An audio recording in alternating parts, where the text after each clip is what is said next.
So ito na yung unang senaryo. Nakalimutan ko paano magpa-follow mode sa drone na ito. So ang napindot ko is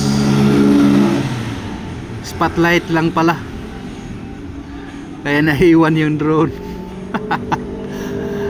2 years na yung drone ko pero nagpa-practice pa rin ako.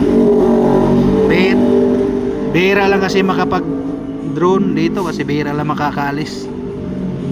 Kaya ito,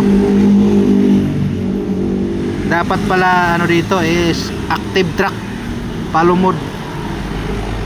Kaya naiwan. Ano lang ang nangyari pa dito is spotlight lang pala.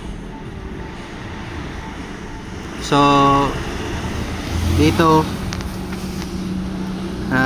huminto ako, sinubukan kong ano tawag dito,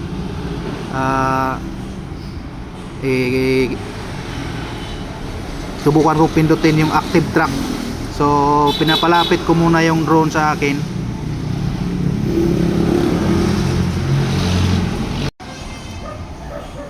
So dito sinimulan ko na mag follow mode. Active track lang pala yung kailangan pindutin.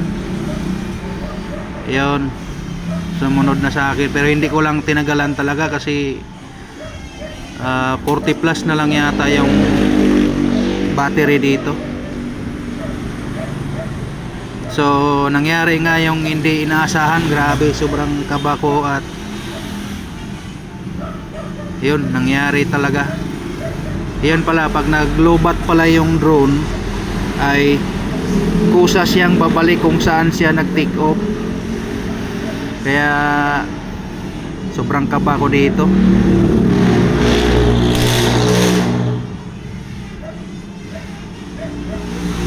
Ayun, sinubukan ko lang kasi dito medyo maliwalas naman ang paligid, hindi masyadong maraming sasakyan. Ayun, minto na ako kay baka mag ano na. Ito yung first time nangyari sa akin. First time ko rin talaga to ginawa.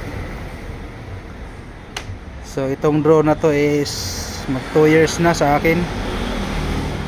So nagpa-follow mode ako dito. So dito grabe ang kaba ko talaga dito nangyari. Ang baterya nitong drone ko is ano na lang 39 yata. So malapit na talaga siya maglobat. So sinubukan ko pa rin. So kung buti nga dito ako bandang kanan nagpa-take off ng drone kasi kung dito banda sa gitna ng kalsada medyo tagilid talaga, durog talaga yung drone sakali. So ito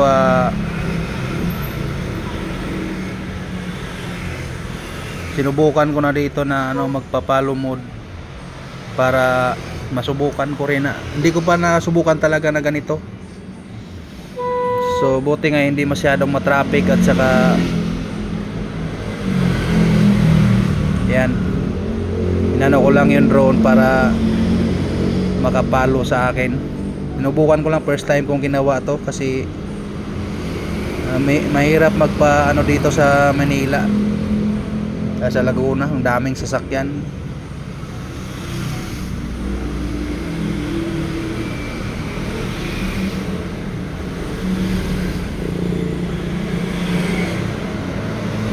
So sinit up ko muna para susunod sa akin yung drone para masubukan.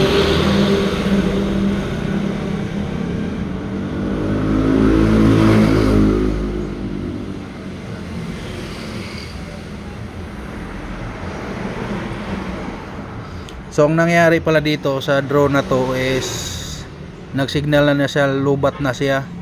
So ang inano dito sa drone is babalik siya sa kung saan siya nag-take off.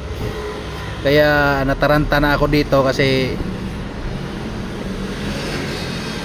baka doon lumapag sa ano o di kaya makuha man ng iba. Kaya ang ginawa ko dito is nagano ako, tawag dito, bigla U-turn ako agad, bumalik doon sa pinag-take off pa ng drone. Ayan na.